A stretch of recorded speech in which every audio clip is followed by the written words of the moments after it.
Sophie Cunningham sets record straight on assumption about political views. Indiana Fever star Sophie Cunningham got clear about her political affiliations. While Indiana Fever guard Sophie Cunningham had been in the WNBA for 6 seasons before getting traded to the Fever this past offseason and saw a good deal of success, her superstardom has increased exponentially ever since the 2025 campaign began.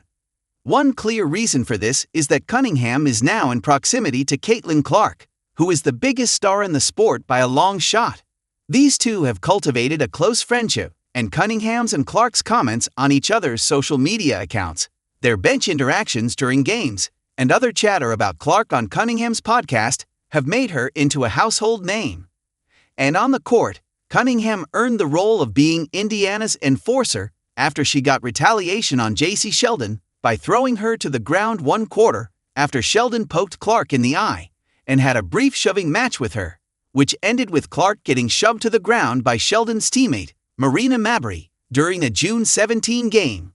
All of this has turned Cunningham, who is out for the rest of the 2025 season after tearing the MCL in her right knee, into a polarizing figure, and it has also made many make assumptions about her political views, with her even getting the nickname of MAGA Barbie from one portion of the women's basketball community. Sophie Cunningham gets clear about political affiliation. Cunningham was interviewed by Tanya Ganguly of the New York Times for a September 1 article.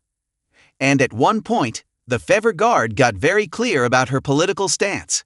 Cunningham noted that because she's white and from Missouri, there's a lot of assumption about her political views, specifically that she's conservative. However, Cunningham asserted that she's right in the middle when it comes to her political views. In other words, saying that she's moderate rather than being a Democrat or a Republican outright. She went on to say that pop culture tried to turn people into political extremists, and that simply isn't her. She both agrees and disagrees with things on both sides of the political spectrum. Props to Cunningham for being willing to state this on the record, given the implications it could potentially have on her fan base and her perception in the sport.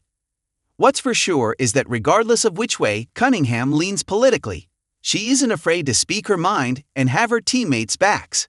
This is the real reason why she's so adored in Indianapolis.